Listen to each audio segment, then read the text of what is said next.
आपण बघितलं तर ट्रेन गेलेली आहे, मात्र आंदोलनकर्त्यांची जी संख्या आहे ती खूप मोठी आहे। त्यामुळे सगळेजण विनंती करतायत, तुम्हाला विनंती केली जाते इकडे यायला। थोडं गांभीर्याने घ्यायला पाहिजे। पाटलाची वरचेवर परिस्थिती हलाखीची होत चालली। 4 दिवस झालेले आहेत, आंदोलन सुरू आहे। सरकारने मंत्र्यांनी इथे यायला हवं असं म्हणतात। मंत्री कोणीच आलं नाही आतापर्यंत। फडणवीस साहेब 4 दिवस झाले फडणवीस साहेब पुढे झोपलेले आहेत। आमचं एकच म्हणणं आहे की फडणवीस साहेबांनी पाटलाची भेट घेऊन आमचं जे काय आरक्षण आहे ते आम्हाला देऊन टाका। ओबीसी मधून आम्हाला आरक्षण फक्त ओबीसी नंतर पाहिजे, फक्त ओबीसी। हा मराठ्यांचा महापौर मुंबई या ठिकाणी धडकलेला आहे। इतिहास वाचायला नाही तर इतिहास रचणारे मराठे हे आज आम्ही या सरकारला दाखवून दिलेले आहे आणि प्रचंड प्रमाणात असा मोठा उत्साह या ठिकाणी मराठ्यांचा आहे आणि आरक्षण घेऊनच आम्ही परत जाणार हा निर्धार केलेला आहे। अगदी आरक्षण घेऊन आम्ही परत जाणार, कारण 4 दिवस होत आलेले आहेत। सरकारकडून ज्या पद्धतीने हालचाली व्हायला हवेत ते अजून देखील होताना दिसत नाही असं या आंदोलनकर्त्यांचं म्हणणं आहे। आणि त्यामुळं आता हे आंदोलन हळूहळू आपण बघतोय संख्या देखील वाढते आणि काहीशे आक्रमक देखील होत आहेत, कारण सरकारकडून मंत्री येणं अपेक्षित होतं, कुणीतरी येणं अपेक्षित होतं, मात्र तसं काही होताना दिसत नाहीये असं आंदोलनकर्त्यांचं म्हणणं आहे। आणि त्यामुळं आता आपण बघतोय CSMT स्थानकावर देखील ज्या पद्धतीने हे सगळे मराठा बांधव मोठ्या संख्येने जमलेले आहेत, हातात भगवे ध्वज असतील, पताके असतील, हे घेऊन जोरदार घोषणाबाजी या ठिकाणी केली जाते आणि पोलीस या ठिकाणी कंट्रोल करण्याचा प्रयत्न करतायत, रोखण्याचा प्रयत्न करतायत, मात्र पोलिसांचं बळ देखील या ठिकाणी कुठेतरी कमी पडताना दिसतं।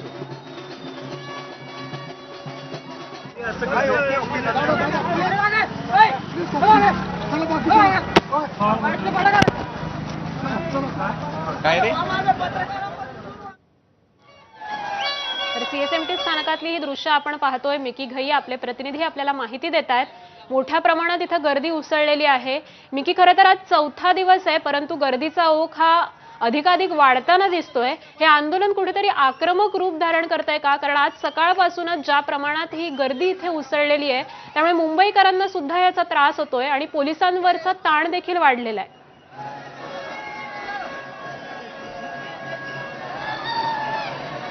अगदी प्रज्ञा, जर आपण बघितलं तर आंदोलनकर्ते हे या ठिकाणी काही चांगले, म्हणजे अर्थात जर आंदोलनकर्ते बघितलं तर सगळ्यांची एकमेकांना मदत देखील करतायत, सेवा देखील करतायत। या ठिकाणी आता भाकरी जमा केली जाते, सगळ्यांना भाकरी, चटणी, ठेचा हे दिलं जातंय।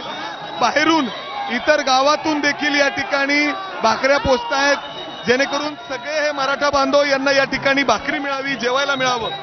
तर आम्ही सांगली जिल्ह्यातून आलोय मनोजदादा जरांगेंच्या पाठिंब्यासाठी आणि मुंबईत आम्हाला मराठा बांधवांना कुणी जेवण दिलं नव्हतं 2-3 दिवस। मराठा हा समाज पेटलेला आहे आणि अखंड मुंबईला जेवण घालणार इथं भाकरी आलेली आहे।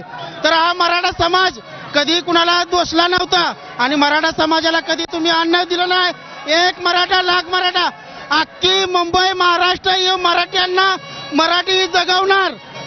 अगदी बघितलं तर भाकरी या ठिकाणी त्यांना मिळावी यासाठी हे सगळे एकमेकांना हातभार लावतायत। सांगलीवरून आलेले आहेत, काही जण बीडवरून आलेले आहेत, तर काही जण पुण्यावरून आलेले आहेत। हातात प्रत्येकाच्या मुखात घास जावं हा सगळा हा प्रयत्न आहे। आंदोलन अतिशय, आता जरी आपण बघितलं कुठलाही या ठिकाणी हो अर्थात भाकऱ्या आहेत, ठेचा आहे, नक्की व्यवस्था सुरू आहे। फक्त मागणी हीच आहे की लवकरात लवकर आरक्षण मिळावं, सरकारने लवकरात लवकर त्यांची दखल घ्यावी, अन्यथा बघतोय आपण कशा पद्धतीने मराठा बांधव हे मुंबईच्या दिशेने येत आहेत।